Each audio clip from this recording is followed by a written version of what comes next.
podcast, Sonny Speaks, the podcast, where I'm going to use comedy and storytelling to build community.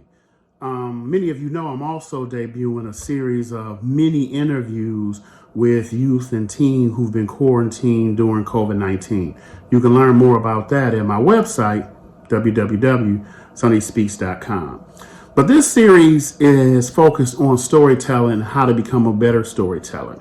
And I created these techniques when I was working with youth, but I think they are transferable and adults can use them to become better storytellers. Remember, I believe all people are storytellers. Everybody has a story to tell, and everybody is a storyteller. So during each episode, there'll be 10 episodes, I'll share one technique and expound upon it or kind of elaborate just a little bit, followed up by a story. Now, the story won't necessarily connect to the technique for that day, but hopefully you'll find it enjoyable. So enjoy the top 10 techniques for storytellers. All right, it's time for technique number 2 and the top 10 techniques for telling stories. And this technique is details, details, details. Have you ever heard the saying the devil is in the details?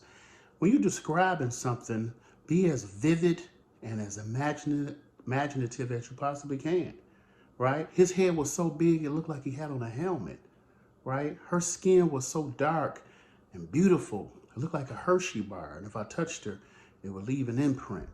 Details bring the story to life, and people began to see it and resonate with the story.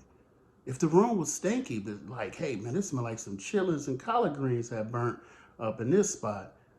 Details, details, details is technique number 2 in telling stories. All right, so I was working at an elementary school. When I first started out, I was a computer instructor for an after-school program. Knew very little bit about teaching and even less about computers, but I was there nonetheless. I had a kindergarten class that I worked with after school, teaching little kids about the beginning stages of computers, computer basics, if you will. And I remember there was one student in my class, a pretty little brown-skinned girl with big, huge, almond-shaped eyes named Tiffany. And I think she was in a kindergarten, no older than the first grade. And she was so quiet. As a matter of fact, when I called her name for roll, she didn't even respond, almost as if, that ain't me. And when I asked her questions in class, she would just look at me like, pass. I'm not answering that question, Mr. Clarence. I almost thought at some point maybe she was mute. But I would hear her talk during other times around other students. It just seemed like me and her wasn't vibing. And so I really didn't take it personal. I just knew that certain students I clicked with and other students, I didn't. Well, one day we preparing for a parent-teacher conference after school, and I lend my services to help transform the gym into like a classroom, if you will. So somebody yelled out, Mr. Clarence, could you come over here and help us move this table? And an elderly woman heard that, and she looked at me and she said, wait a minute, you're Mr. Clarence? And my first inclination was to say, no, but I'll go get him for you, right? Because I was like, oh my God, what has a student went home and told that I said or did, and now this grandmother is up here to give me a piece of her mind, as only grandmamas can. But I didn't. I said, yeah, I'm Mr. Clarence. Her face lit up like the sun, like she knew me. She was like, my granddaughter is in your after-school computer class, and she talks about you all the time. So now my face looked up. It was brighter than her face. And I was smiling even harder than her. And I'm like, okay, well, tell me more. Oh, Mr. Clarence, she talks about you all the time. And she comes home and she tells us what you teach her. She's actually teaching me the computer by what you're teaching her, the grandmother said. And now I'm like confused. I have a prodigy in my midst, excuse me. So I'm like, well, I need to meet this student, this young prodigy, savant, if you will. I said, well, who is your granddaughter? The grandmother reaches behind her and pulls this little girl from behind her. This same little girl, Tiffany, who's in my class, who doesn't respond to roll or any of my comments or conversation. I am shocked. I'm flabbergasted. I don't even know what to say.